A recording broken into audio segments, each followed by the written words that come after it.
Henge दुविधा को सुनने के बाद 8 वर्षीय गुरमीत कहता है कि हेंज को पैसा चुरा लेना चाहिए क्योंकि उसे इसकी ज़रूरत है। नैतिक तर्क के किस स्तर पर बच्चे सही और गलत का फैसला व्यक्तिगत ज़रूरतों और चाहतों के आधार पर करते हैं। यांत्रिक सापेक्षिक अभिमुखता। हेंज दुविधा को सुनने के बाद 8 वर्षीय गुरप्रीत कहता है कि हेंज को पैसा चुरा लेना चाहिए क्योंकि उसे इसकी ज़रूरत है। नैतिक तर्क के यांत्रिक सापेक्षिक अभिमुखता स्तर पर बच्चे सही और गलत का फैसला व्यक्तिगत ज़रूरतों के और चाहतों के आधार पर करते हैं। लेव वाइगोत्स्की के सिद्धांत को किस तरह का सिद्धांत माना गया है? सामाजिक सांस्कृतिक, सोशियो कल्चर। लेव वाइगोत्स्की ने बच्चों के संज्ञानात्मक विकास में सामाजिक कारकों एवं भाषा को महत्वपूर्ण बतलाया। इसलिए वाइगोत्स्की के संज्ञानात्मक विकास के सिद्धांत को सामाजिक सांस्कृतिक सिद्धांत भी कहा जाता है। लेव वाइगोत्स्की के अनुसार बच्चों में संज्ञानात्मक प्रक्रियाओं को किसके माध्यम से सुगमता दी जाती है? भाषा। लेव वाइगोत्स्की के अनुसार बच्चों में संज्ञानात्मक प्रक्रियाओं को सामाजिक कारकों एवं भाषाओं के माध्यम से सुगमता दी जाती है। शिक्षा को बाल केंद्रित बनाने के लिए निम्न में से क्या बदलाव जरूरी है? कंठस्थ स्मरण से क्रिया आधारित अधिगम की ओर। शिक्षा को बाल केंद्रित बनाने के लिए कंठस्थ स्मरण से क्रिया आधारित अधिगम की ओर बदलाव ज़रूरी है। मतलब बच्चों को ऐसा नहीं कि रटवा दो कोई चीज़, बच्चों को समझा के कोई एक्शन क्रिया करवा के तब उस कॉन्सेप्ट को बताना चाहिए। ये नहीं कि उसको रटवा दो ऐसे ऐसे, वो नहीं। हावर्ड गार्डनर के बुद्धि के बारे में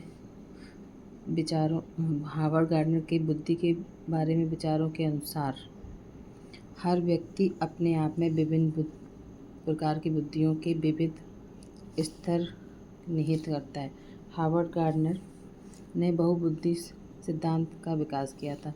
उसने स्पष्ट किया था कि बुद्धि का स्वरूप एकाकी न होकर बहुकारकीय होता है। इसके अनुसार बुद्धि के 9 प्रकार हैं। इसके अनुसार बुद्धि के बारे में विचारों के अनुसार हर व्यक्ति अपने आप में विभिन्न प्रकार की बुद्धियों के विविध स्तर निहित करता है।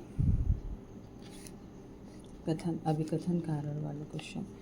एक अध्यापिका ने विद्यार्थी को किसी समस्या पर कार्य करते समय अपने विचारों के मौखिकरण के लिए प्रोत्साहित करना चाहती है। निजी बाक बच्चों के संज्ञानात्मक विकास को सुसाधित करता है। दोनों सही है, दोनों सही व्याख्या करते हैं। एक अध्यापिका को विद्यार्थी को किसी समस्या पर कार्य करते समय अपने विचारों के मौखिकरण के लिए प्रोत्साहित करना चाहिए क्योंकि निजी बाक बच्चों के संज्ञानात्मक या कॉग्निटिव डेवलपमेंट को सुसाधित करता है। अतः ए और आर दोनों सही हैं और आर ए की सही व्याख्या करता है। एक अध्यापिका प्रचलित सामाजिक जेंडर संबंधी रूढ़िवादिताओं को कैसे प्रभावहीन बना सकती है?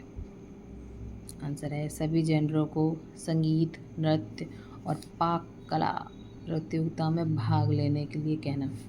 एक अध्यापिका प्रचलित सामाजिक जेंडर लिंग संबंधी रूढ़िबद्धताओं को सभी जेंडर को संगीत, नृत्य व पाक कला प्रतियोगिता में भाग लेने के लिए कहकर प्रभावी बना सकती है।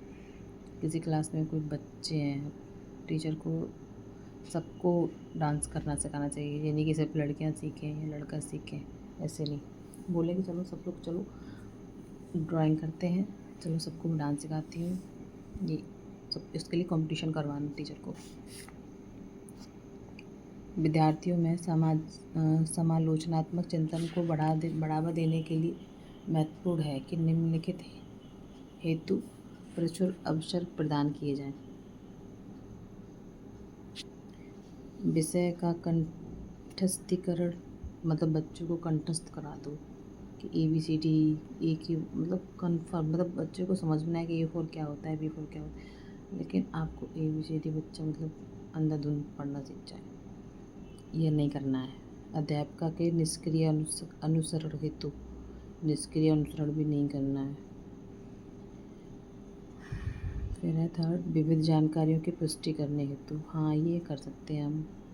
किसी समस्या पर अपसारी चिंतन, किसी समस्या पर अपसारी चिंतन, हाँ ये भी ठीक है। अब देखो उसको भी पढ़ लेते हैं। विद्यार्थियों में समालोचनात्मक चिंतन को बढ़ावा देने के लिए महत्वपूर्ण है विविध जानकारियों की पुष्टि करने हेतु किसी समस्या पर अपसारी चिंतन करने हेतु प्रचुर अवसर प्रदान किए जाएं।